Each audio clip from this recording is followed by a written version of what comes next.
Hi, ಬೆಳ್ಳಿ ಕ್ಲೈಮ್‌ನ ಸಮಸ್ತ ವೀಕ್ಷಕರಿಗೂ ನನ್ನ ನಮಸ್ಕಾರಗಳು. ಇವತ್ತೇನಪ್ಪ ಬೆಳ್ಳಿ ಕ್ಲೈಮ್‌ನಲ್ಲಿ ವಿಶೇಷ ಅಂತ ಅಂದ್ರೆ, ಅಟ್ ಪ್ರೆಸೆಂಟ್ ಇನ್‌ಸ್ಟಾಗ್ರಾಮ್‌ನಲ್ಲಿ ಟ್ರೆಂಡಿಂಗ್ ಇರ್ತಕ್ಕಂಥ ಒಂದೇ ಒಂದು ಹೆಸರು ಯಾವ್ದಪ್ಪ ಅಂತ ಅಂದ್ರೆ, ಅದೇ ಬೆಟ್ಟಿಂಗ್ ಭಾರ್ಗವ. ಸೊ ಇವತ್ತು ಆ ಬೆಟ್ಟಿಂಗ್ ಭಾರ್ಗವ ಅವರು ನಮ್ಮ ಜೊತೆ ಸ್ವತಃ ಮಾತಾಡೋದಕ್ಕೆ ರೆಡಿ ಆಗಿದ್ದಾರೆ. ಸೊ ಅವ್ರನ್ನ ಲೈನ್‌ಗೆ ತಗೊಳ್ಳೋಣ ಬನ್ನಿ. Hello, hello sir. Betting Bhargava ಅವರೇ, ನಮ್ಮ ಹತ್ರ ಕೆಲವೊಂದಷ್ಟು ಪ್ರಶ್ನೆಗಳಿದ್ದಾವೆ. ಅದನ್ನ ನಿಮ್ಮ ಹತ್ರ ಕೇಳ್ಬೋದಾ? ಕೇಳಿ sir. Okay, thank you. Sir ಎಲ್ಲಿದ್ದೀರಾ ಸರ್ ಇವಾಗ ನೀವು? ನಾನಿವಾಗ ಬೀದಿಲಿದ್ದೀನಿ ಸರ್. ಹಾ, ಕೇಳಿದ್ರ ವೀಕ್ಷಕರೇ, ಮನೇಲಿದ್ರೆ ನಮ್ ಜೊತೆ ಮಾತಾಡೋದಕ್ಕೆ ಅನ್‌ಕಂಫರ್ಟಬಲ್ ಆಗುತ್ತೆ. ಮನೇಲಿದ್ರೆ ಡಿಸ್ಟರ್ಬೆನ್ಸ್ ಆಗುತ್ತೆ ಅಂತ ನಮ್ ಜೊತೆ ಮಾತಾಡೋದಕ್ಕೋಸ್ಕರ ಅವರು ಬೀದಿಗೆ ಬಂದು ಮಾತಾಡ್ತಾ ಇದ್ದಾರೆ. ಸೊ ಇದ್ರಲ್ಲೇ ತಿಳ್ಕೊಳ್ಬೋದು ಇವ್ರು ಎಂತ ವ್ಯಕ್ತಿ ಅಂತ. ಓಕೆ, ಬೆಟ್ಟಿಂಗ್ ಭಾರ್ಗವ್ ಅವರೇ, ನೀವು ಇನ್‌ಸ್ಟಾಗ್ರಾಮ್ ಬಯೋದಲ್ಲಿ ಹಾಕಿದ್ದೀರಾ, ಬೆವರು ಸುರಿಸಿ ಕಟ್ಟಿರ್ತಕ್ಕಂಥ ಸಾಮ್ರಾಜ್ಯ ಇದು ಅಂತ. ಸೊ ಯಾವ ರೀತಿ ಕಷ್ಟಪಟ್ಟು ಈ ಒಂದು ಸಾಮ್ರಾಜ್ಯನ ಕಟ್ಟಿದ್ರಿ ಅಂತ ನೀವೇ ಸ್ವತಃ ನಮ್ಮ ಬೆಳ್ಳಿ ಕ್ಲೈಮ್ ವೀಕ್ಷಕರಿಗೆ ಹೇಳ್ಬೋದಾ? ನನಗೆ ಚಿಕ್ಕ ಹುಡುಗನಿಂದಲೂ ಕೂಡ ಕ್ರಿಕೆಟ್ ಮ್ಯಾಚ್ ನೋಡೋದು ಅಂದ್ರೆ ತುಂಬಾ ಇಷ್ಟ.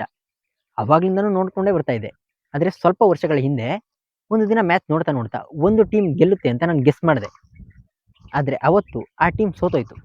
ಓಹ್! ಅಂದ್ರೆ ಮೊದಲನೇ ಹೆಜ್ಜೆನೆ ನಿಮ್ಗೆ ಸೋಲು. ಹೌದು, ಆದ್ರೆ ಗಾಯಗೊಂಡಿರೋ ಸಿಂಹದ ಉಸಿರು ಗರ್ಜನೆಗಿಂತ ಭಯಂಕರವಾಗಿರುತ್ತೆ ಅಂತ ಇನ್ನೊಂದು ದಿನನೂ ಟ್ರೈ ಮಾಡಿದೆ. ಹೀಗಿರ್ಬೇಕು ಕಾನ್ಫಿಡೆನ್ಸ್. ವೀಕ್ಷಕರೇ ನೋಡಿದ್ರಲ್ಲ ಅವ್ರ ಕಾನ್ಫಿಡೆನ್ಸ್ ಯಾವ ರೀತಿ ಇತ್ತು ಅಂತ. ಅದಾದ್ಮೇಲೆ ನೆಕ್ಸ್ಟ್ ಡೇ ಒಂದು ಟೀಮ್ ಗೆದ್ದೇ ಗೆಲ್ಲುತ್ತೆ ಅಂತ ನಾನು ಗೆಸ್ ಮಾಡಿದೆ. ಬಟ್ ಅವತ್ತು ಕೂಡ ನಾನು ಗೆಸ್ ಮಾಡಿದ್ದು ಉಲ್ಟಾ ಆಯ್ತು. ಅಯ್ಯೋ ದೇವ್ರೇ! ಎಂತ ಕೆಲಸ ಆಯ್ತು ಬೆಟ್ಟಿಂಗ್ ಭಾರ್ಗವ್ ಅವರೇ? ಒಂದಲ್ಲ 2 ಸಲ ಈ ತರ ಉಲ್ಟಾ ಆದಾಗ ನಾನೊಂದು ಯೋಚನೆ ಮಾಡಿದೆ. ಏನದು ಯೋಚನೆ? ನನಗೆ ಯಾವ ಟೀಮ್ ಗೆಲ್ಲುತ್ತೆ ಅಂತ ಗೆಸ್ ಮಾಡ್ತೀನೋ ಆ ಟೀಮ್ ಗೆಲ್ತಾ ಇರಲಿಲ್ಲ. ಯಾವ ಟೀಮ್ ಸೋಲುತ್ತೆ ಅಂತ ಗೆಸ್ ಮಾಡ್ತೀನೋ ಆ ಟೀಮ್ ಗೆಲ್ತಾ ಇತ್ತು. ಸೊ ಇದನ್ನೇ ಉಲ್ಟಾ ಮಾಡೋಣ ಅಂತ ನನ್ಗೆ ಯಾವ ಟೀಮ್ ಸೋಲುತ್ತೆ ಅಂತ ಅನ್ಸುತ್ತೋ ಅದ್ರ ಮೇಲೆ ಫಾರ್ ದಿ ಫಸ್ಟ್ ಟೈಮ್ ನನ್ನ ಹತ್ರ ಇರೋ ದುಡ್ಡೆಲ್ಲ ಸುರಿದು ಬೆಟ್ಟಿಂಗ್ ಕಟ್ತೆ. ಏನಾಯ್ತು? ನಾನು ಯಾವ ಟೀಮ್ ಸೋಲುತ್ತೆ ಅಂತ ಅನ್ಕೊಂಡ್ನೋ ಆ ಟೀಮಿಗೆ ಗೆಲ್ತು, ದುಡ್ಡು ಬಂತು. ಸೂಪರ್ ಸರ್ ನೀವು. ಏನ್ ತಲೆ ಸರ್ ನಿಮ್ದು? ಎಲ್ರು ನಾವು ಅನ್ಕೊಂಡಿದ್ದೆಲ್ಲ ಉಲ್ಟಾ ಆಗೋಯ್ತು ಅಂತಂದ್ರೆ ನೀವು ಉಲ್ಟಾ ಅನ್ಕೊಂಡೆ ಸಾಧನೆ ಮಾಡ್ಬಿಟ್ರಲ್ಲ ಸರ್. ಬಿಡಿ ಸರ್ ನೀವು ಸೂಪರ್ ಸರ್. ಆದ್ರೆ ಒಂದು ದಿನ ನನ್ನ ಆಸೆನೆಲ್ಲ ಒಂದು ಪಾತ್ರೆ ಒಳಗಡೆ ಇಟ್ಟು ನನ್ನ ಯೋಚನೆ, ನನ್ನ ಕಾನ್ಫಿಡೆನ್ಸ್, ನನ್ನ ನಂಬಿಕೆ ಅನ್ನೋದನ್ನ ಅದಕ್ಕೆ ಬೆಂಕಿಯಾಗಿಟ್ಟೆ. ಅಂದ್ರೆ ನಿಮ್ಮ ಆಸೆನ ಪಾತ್ರೆ ಒಳಗಡೆ ಇಟ್ಟು ನಿಮ್ ನಂಬಿಕೆಯನ್ನು ಬಿಸಿ ಕೊಟ್ರಿ ಅದಕ್ಕೆ. ಹೌದು, ಓಹ್! ಏನ್ ಸರ್ ಎಕ್ಸಾಂಪಲ್ ಇದು? Super sir. ಆ ಆಸೆಗೆ ನಂಬಿಕೆಯನ್ನು ಹೀಟ್ ಸೇರಿ ಸೇರಿ ಸೇರಿ ಆಸೆ ಹೀಟ್ ಆಗಿ ದುರಾಸೆಯಾಗಿ ಉಕ್ಕಿ ಆಚೆ ಬಂದ್ಬಿಡ್ತು. ಆ ದುರಾಸೆಯಿಂದ ನಾನು ಏನ್ ಮಾಡಿದೆ ಅಂದ್ರೆ, ನನ್ನ ಹತ್ರ ಇದ್ದದ್ದು ಅಷ್ಟು ದುಡ್ಡು ನನ್ನ ಫ್ರೆಂಡ್ ಹತ್ರ ಅಷ್ಟು ಸಾಲ ಮಾಡಿ ನಮ್ಮ ಹುಡುಗಿ ಹತ್ರನೂ ಸಾಲ ಮಾಡಿದೆ. ಓಹ್! ಲವರ್ ಬಾಯ್ ಸರ್ ನೀವು. ಆ ಸಾಲ ಮಾಡಿರೋ ದುಡ್ಡನ್ನೆಲ್ಲ ಸೇರಿ ನಾನು ಯಾವ ಟೀಮ್ ಗೆಲ್ಲುತ್ತೆ ಅಂತ ಗೆಸ್ ಮಾಡ್ತೀನೋ ಅದ್ರ ಆಪೋಸಿಟ್ ಯಾವ ಟೀಮ್ ಸೋಲುತ್ತೆ ಅಂತ ಗೆಸ್ ಮಾಡಿದ್ನೋ ಅದ್ರ ಮೇಲೆ ಬೆಟ್ಟಿಂಗ್ ಕಟ್ತೆ. ಇನ್ನೇನ್ ಸರ್ ದುಡ್ಡು ಡಬಲ್ ಆಯ್ತು. ಇನ್‌ಸ್ಟಾಗ್ರಾಮ್ ಅಲ್ಲಿ ಫೇಮಸ್ ಆದ್ರೆ ಇದು ಸರ್ ಸಾಧನೆ ಅಂದ್ರೆ. ಆದ್ರೆ ಅವತ್ತು ಹಂಗಾಗ್ಲೇ ಇಲ್ಲ. ನಾನು ಯಾವ ಟೀಮ್ ಸೋಲುತ್ತೆ ಅಂತ ಗೆಸ್ ಮಾಡಿದ್ನೋ ಆ ಟೀಮ್ ಸೋತೇ ಬಿಡ್ತು.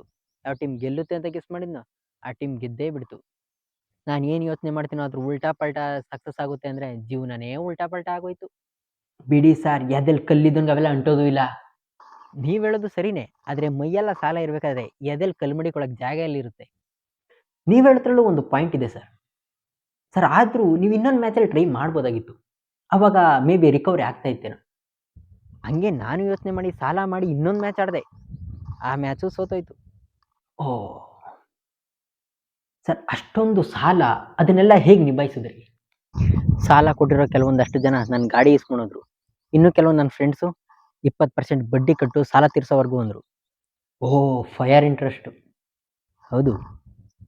ಆದ್ರೆ ಇನ್ನೂ ಕೆಲವರು ನಂಗೆ ಸಾಲ ಕೊಟ್ಟವ್ರು ಕಾದು ಕಾದು ಸಾಕಾಗಿ ಅವ್ರಿಗೆ ಯಾವಾಗ ಸಾಲ ವಾಪಸ್ ಸಿಗಲ್ಲ ಅಂತ ಗೊತ್ತಾಯ್ತೋ ಅವಾಗ ನನ್ನ ಫೋಟೋ ಎತ್ಕೊಂಡು ಇನ್‌ಸ್ಟಾಗ್ರಾಮಲ್ಲಿ ನಂದೇ ಹೆಸರಲ್ಲಿ ಒಂದು ಐಡಿ ಕ್ರಿಯೇಟ್ ಮಾಡಿದ್ರು. ಬೆಟ್ಟಿಂಗ್ ಭಾರ್ಗವ ಅಂತ. ಸೊ ಯಾರೇ ಬೆಟ್ಟಿಂಗ್ ಆಡಿದ್ರು ನನ್ನ ಐಡಿ ಟ್ಯಾಗ್ ಮಾಡೋರು. ಹೀಗೆ day by day, day by day, day by day ಬೆಳೆದು ಬೆಳೆದು ಬೆಳೆದು ನನ್ನ ಐಡಿ ಎಲ್ಲೋ ಹೊಂಟೋಯ್ತು. ಈ ರೀತಿ ಫೇಮಸ್ ಆದವ್ನು ನಾನು. ಅಂದ್ರೆ ಸರ್ ಇದು ನೀವು ಕಷ್ಟಪಟ್ಟು ಬೆವರು ಸುರಿಸಿ ಕಟ್ಟಿರ್ತಕ್ಕಂಥ ಸಾಮ್ರಾಜ್ಯ ಅಲ್ಲ. ಇಲ್ಲ ಇಲ್ಲ, ನನಗೆ ಸಾಲ ಕೊಟ್ಟವ್ರು ನನ್ನ ಫೇಮಸ್ ಮಾಡಿದ್ದು. ನೋಡಿದ್ರಲ್ಲ ವೀಕ್ಷಕರೇ, ಅಟ್ ಪ್ರೆಸೆಂಟ್ ಇನ್‌ಸ್ಟಾಗ್ರಾಮ್‌ನಲ್ಲಿ ಟ್ರೆಂಡಿಂಗ್ ಇರ್ತಕ್ಕಂಥ ಈ ಬೆಟ್ಟಿಂಗ್ ಭಾರ್ಗವ್ ಅವರು ಕಷ್ಟಪಟ್ಟು ಈ ಮಟ್ಟಕ್ಕೆ ಬಂದಿಲ್ಲ. ಅವರಿಗೆ ಸಾಲ ಕೊಟ್ಟಿರ್ತಕ್ಕಂಥ ವ್ಯಕ್ತಿಗಳು ಇವ್ರನ್ನ ಈ ಮಟ್ಟಕ್ಕೆ ತಂದು ನಿಲ್ಲಿಸಿರೋದು. ಓಕೆ ಸರ್, ಈಗ ನಿಮ್ಮ ಫಾಲೋವರ್ಸ್‌ಗೆ ಮತ್ತೆ ನಮ್ಮ ಬೆಳ್ಳಿ ಕ್ಲೈಮ್ ವೀಕ್ಷಕರಿಗೆ ಏನ್ ಹೇಳೋದಕ್ಕೆ ಇಷ್ಟಪಡ್ತೀರಾ ಸರ್ ನೀವು? ನಾನು ನನ್ನ ಫಾಲೋವರ್ಸ್‌ಗೆ ಮತ್ತೆ ನಿಮ್ಮ ವೀಕ್ಷಕರಿಗೆ ಹೇಳೋದು ಏನಪ್ಪಾ ಅಂತ ಅಂದ್ರೆ, ಬೆಟ್ಟಿಂಗ್ ಆಡಿ ಎಷ್ಟು ಬೇಗ ದುಡ್ಡು ನಿಮ್ಮ ಹತ್ರ ಬರುತ್ತೋ ಅಷ್ಟೇ ಬೇಗ ನೀವು ಭಿಕಾರಿ ಆಗ್ತೀರಾ. ಓಕೆ ಸರ್, ಬೆಟ್ಟಿಂಗ್ ಆಡಿ ಇಷ್ಟು ಸಾಲ ಮಾಡಿದಿರ ಅನ್ನೋ ವಿಷಯ ನಿಮ್ಮ ಮನೆಯವ್ರಿಗೆ ಗೊತ್ತಾದಾಗ ಅವ್ರು ಅದನ್ನ ಯಾವ ರೀತಿ ತಗೊಂಡ್ರು? ಬೆಟ್ಟಿಂಗ್ ಆಡಿ ಸಾಲ ಮಾಡಿರೋ ವಿಷಯ ನಮ್ಮ ಮನೆಗೆ ಗೊತ್ತಾದ ತಕ್ಷಣ ಅವ್ರು ನನ್ನ ಮನೆಗೆ ಸೇರಿಸ್ಲಿಲ್ಲ. ಬೀದಿಗೆ ಹೋಗು, ಬೀದಿಲಿ ಬಿದ್ದಿರು ನಮ್ಮ ಮನೆಗೆ ಬರಲೇಬೇಡ ಅಂತ ಹೇಳ್ಬಿಟ್ರು. ಅಂದ್ರೆ ಸರ್ ನೀವು ನಮ್ಮ ಜೊತೆ ಮಾತಾಡೋದಕ್ಕೋಸ್ಕರ ಬೀದಿಗೆ ಬಂದಿಲ್ಲ, ಆಲ್ರೆಡಿ ನಿಮ್ಮನ್ನ ಮನೆಯಿಂದ ಆಚೆ ಹಾಕಿರೋದಕ್ಕೆ ನೀವು ಬೀದಿಗೆ ಬಂದಿದ್ದೀರಾ. ಇಲ್ಲ, ನಾನು ಆಲ್ರೆಡಿ ಬೀದಿಗೆ ಬಿದ್ದೋಗಿದ್ದೀನಿ ಅಂತ ಹೇಳಿದ್ದು. ಓ ಸರಿ ಸರ್. ಏನಪ್ಪ ಎಡಿಟ್ರ್ ಇಲ್ಲಪ್ಪ? ಓಹ್ ಎಡಿಟ್ರೇ, ನಾನು ಮೊದಲೊಂದು ಡೈಲಾಗ್ ಹೇಳಿದ್ನಲ್ಲ ಬೀದಿಗೆ ಬಂದಿರೋದ್ರ ಬಗ್ಗೆ, ಅದನ್ನ ಕಟ್ ಮಾಡ್ಬಿಡ್ರಿ ಸ್ಟಾರ್ಟಿಂಗ್ ಇರೋದನ್ನ. ಓಕೆ, ಹೋಗ್ಲಿ ಬಿಡಿ ಸರ್. ಫ್ರೆಂಡ್ ಆ ಥರ ಆಗಿರ್ಬೋದು, ಮನೇಲಿ ಈ ಥರ ಆಗಿರ್ಬೋದು, ಬಟ್ ದೇವರು ನಿಮಗೆ ಅಂತ ಸೃಷ್ಟಿ ಮಾಡಿರ್ತಕ್ಕಂಥ ಆ ಒಂದು ಹುಡುಗಿ ನಿಮ್ಮ ಸಪೋರ್ಟ್ ಆಗಿ ನಿಂತಿದ್ರಲ್ಲ ಸರ್, ಅವ್ರ ಬಗ್ಗೆ ಒಂದು ಸ್ವಲ್ಪ ಮಾತಾಡಿ. ಇವ್ರದ್ದಾದ್ರೂ ಹಿಂಗೆ, ಅವಳದು ಇನ್ನೂ ಒಂದು ಸ್ಟೆಪ್ ಮುಂದೆ. ನಾನೇನಾದರೂ ಅವಳ ಹತ್ರ ಇಸ್ಕೊಂಡಿರೋ ಕಾಸು ವಾಪಸ್ ಕೊಡಲಿಲ್ಲ ಅಂದರೆ ನಾನು ಅವಳ ಜೊತೆ ಮಿಸ್ಬಿಹೇವ್ ಮಾಡಿದೆ, ಅವಳನ್ನ ಬ್ಲ್ಯಾಕ್ ಮೇಲ್ ಮಾಡ್ತಾ ಇದ್ದೀನಿ ಅಂತ ಕಂಪ್ಲೇಂಟ್ ಕೊಡ್ತೀನಿ ಅಂತ ಎದುರಿಸ್ತಾವಳೆ. ಓ, ಇದೆಂಥ ಕತೆ ಸರ್ ನಿಮ್ಮದು. ಸರ್ ಮತ್ತೆ ಇಷ್ಟು ಸಾಲ ಮಾಡಿಕೊಂಡು ಮನ್ಸಲ್ಲಿ ಇಷ್ಟೆಲ್ಲ ನೋವು ಬಿಟ್ಕೊಂಡು ಅದೇಗೆ ಸರ್ ನಗ್ನಗ್ತಾ ಮಾತಾಡ್ತಾ ಇರ್ತೀರಾ ಎಲ್ಲರ ಜೊತೆ? ಎದೆಲಿ ಇಷ್ಟೆಲ್ಲ ನೋವಿಡ್ಕೊಂಡು ನಾನು ಬದುಕಬೇಕಂತ ನಾನು ಯೋಚನೆ ಮಾಡಿದೆ. ಸಾಯೋದೇ ಒಳ್ಳೇದು ಅಂತಲೂ ಪ್ಲ್ಯಾನ್ ಮಾಡಿದೆ. ಆದರೆ ಸಾಯ್ಬೇಕಾದ್ರೆ ನನಗೊಂದು ಯೋಚನೆ ಬಂತು, ನನ್ನ ಕತೆ ಇಷ್ಟೊಂದು ಚೆನ್ನಾಗಿದೆಯಲ್ಲ, ಇದು ನಾನು ಯಾರಿಗಾದ್ರೂ ಹೇಳಿದ್ರೆ ಒಳ್ಳೆ ಕಥೆಯಾಗಿ ಸಿನಿಮಾ ಮಾಡ್ತಾರಲ್ಲ ಅಂತ ಯೋಚನೆ ಬಂತು. ಫಿಲಮಾ?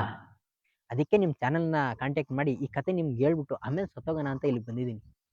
ಓಕೆ ಸರ್, ಟಾಟಾ ಬಾಯ್ ಬಾಯ್. ಯಾರು ಕೂಡ ಬೆಟ್ಟಿಂಗ್ನ ಆಡಬೇಡಿ. ಹಲೋ ಸರ್, ಕ್ಯಾಮ್ರಾಮನ್, ನಿಮ್ಮ ಓನರ್ಗೆ ಹೇಳ್ಬಿಡಪ್ಪ. ಟಾಟಾ ಬಾಯ್ ಬಾಯ್. ಈ ನಂಬರ್ ಟ್ರೇಸ್ ಮಾಡಿರೋ ಸತ್ಕಿತ್ತು ಹೋಗ್ಬಿಟ್ಟ ನಮ್ಮ ಮೇಲೆ ಬಂದ್ಬಿಡುತ್ತೆ. ಓಕೆ ವೀಕ್ಷಕರೇ, ಒಂದು ಸಣ್ಣ ಬ್ರೇಕ್ನ ನಂತರ ಈ ವಿಡಿಯೋ ಮತ್ತೆ ಮುಂದುವರಿಯುತ್ತದೆ. ಅಲ್ಲಿವರೆಗೂ